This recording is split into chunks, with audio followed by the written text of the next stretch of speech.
વિચરતા સમુદાય સમર્થન મંચ અને ડૉક્ટર કે.આર. શ્રોફ ફાઉન્ડેશન સંચાલિત શાંતિ નિવાસ હોસ્ટેલના ઉદ્ઘાટન અને વલ્લભ વિદ્યા વિહાર શાળાના ભૂમિપૂજન કાર્યક્રમમાં આપણી સૌની સાથે મંચ ઉપર ઉપસ્થિત ગુજરાત પ્રદેશના ભારતીય જનતા પાર્ટીના પ્રમુખ શ્રી જગદીશભાઈ વિશ્વકર્મા, મારા સાથી ધારાસભ્ય શ્રી લક્ષ્મણજી ઠાકોર, ભારતીય જનતા પાર્ટી બક્ષી પંચ મોરચાના પૂર્વ પ્રમુખ શ્રી ભગવાનદાસ પંચાલ, વિચરતી સમુદાય સમર્થન મંચના ફાઉન્ડર સુશ્રી મિત્તલબેન પટેલ, સ્કૂલ બિલ્ડિંગના દાતા શ્રી રોનકભાઈ નાયક, ડૉક્ટર કે.આર. શ્રોફ ફાઉન્ડેશનના પ્રમુખ શ્રી ઉદયભાઈ દેસાઈ, સંસ્થાના દાતા Shri Rohit Gada, Aarti industries founder Chandrakant Gogri, CSR head Shri Lal Rambhiya, HR head Shri Manojbhai Sharma, આમંત્રિત સર્વે મહાનુભાવો, પ્રેસ મીડિયાના મિત્રો, સૌને મારા નમસ્કાર. આમ કોક દિવસ આવું થાય તો આપણને ગમે,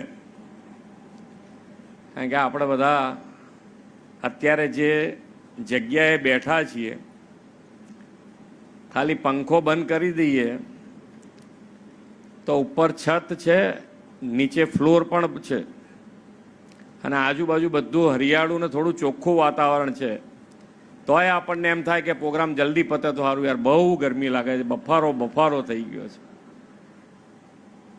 અને સહજ થાય આપણને બધાને, કારણ કે આપણે એ પરિસ્થિતિમાંથી બહાર નીકળી ગયા છે. પણ જે હજુ પણ એ પરિસ્થિતિમાં છે એના માટેનો આપ સૌ વિચાર કરી રહ્યા છો, એ બદલ આપ સૌને ખૂબ ખૂબ અભિનંદન. અને આપણા વડાપ્રધાન શ્રી પણ એમણે પણ એમનું બાળપણ સામાન્ય ગરીબ પરિવારમાંથી બહાર આવ્યા પછી એમણે કોઈ દાડો એમની વ્યથા રજૂ નથી કરી. એમણે હંમેશા વ્યથામાંથી વ્યવસ્થા તરફ જ આગળ વધ્યા કે શું વ્યવસ્થા કરવાથી વ્યથા બંધ થઈ જાય, એના માટેનો હર હંમેશા એમણે પ્રયત્ન કર્યો છે. અને આ વિચરતી જાતિનો વિચાર જ એમણે કર્યો કે ભાઈ આ સરનામું અપાવવાનું કામ જ એમણે પહેલું પગલું ઉપાડ્યું. અને એટલે હવે ધીમે ધીમે આખા ગુજરાતમાં બેનશ્રી ફરી અને ખૂબ સારા કામો થઈ રહ્યા છે. સરનામું આવે તો ઓળખ આવે, અને ઓળખ આવે તો તમારે તમારા હક મળે.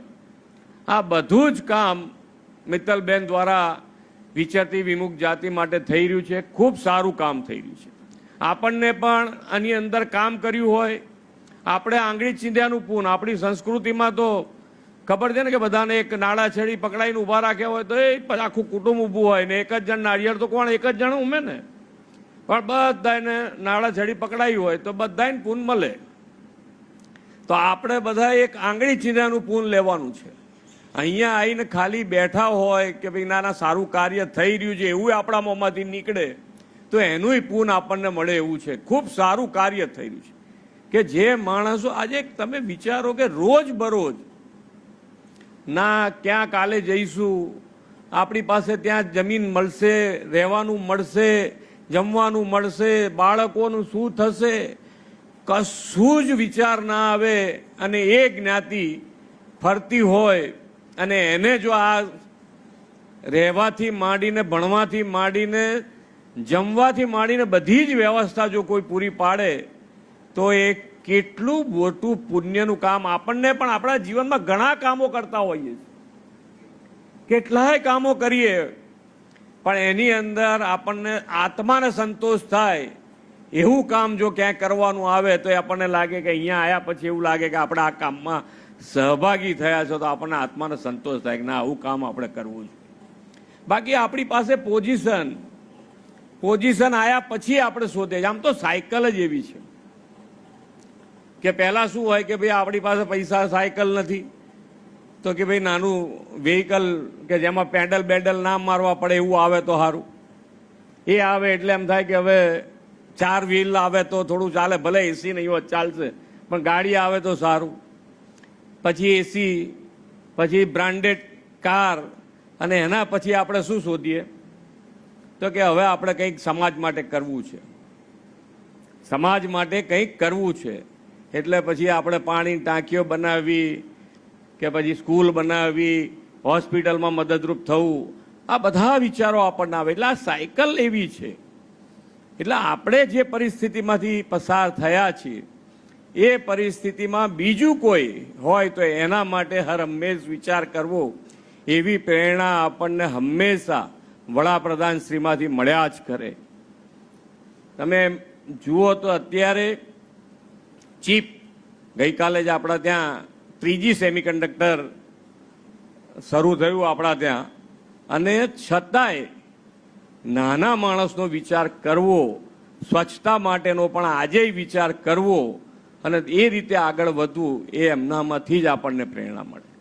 કે ભાઈ આપણે ઘણી વખત એવું થાય કે ભાઈ આપણે ઘરમાં 10 જણનું ફેમિલી હોય ને તોય નાની નાની વસ્તુ આપણે જેમ જેમ પૈસા વધતા જાય એમ નાની નાની વસ્તુ છોડતા જઈએ કે હવે યાર તું મને ના પૂછ્યું, તારી જાતે કરી નાખ. પણ માન્ય વડાપ્રધાન શ્રીએ દરેક સેક્ટર પર પૂરેપૂરું ફોકસ કરી અને આજે ભારત દેશ દુનિયામાં લોકો એની નોંધ લેતું થઈ જાય એવું કરી અને એ ગૌરવ આપણને અપાયું છે. અને આપણે બધાએ એમને હંમેશા વિકસિત ભારત અને વિકસિત ભારત માટે વિકસિત ગુજરાત, તો વિકસિત ગુજરાત માટે શું કરવાનું? તો કે ભાઈ એકલો એક શહેર કે 2 શહેર કે 10 શહેર બહાર આવી જશે તો નહીં ચાલે. મુખ્ય પ્રવાહમાં નાનામાં નાનો માણસ, છેવાડાનો માણસ પણ મુખ્ય પ્રવાહમાં આવશે તો જ આપણે વિકસિત ગુજરાત તરફ આગળ વધી શકીશું ને વિકસિત ગુજરાતથી વિકસિત ભારત તરફ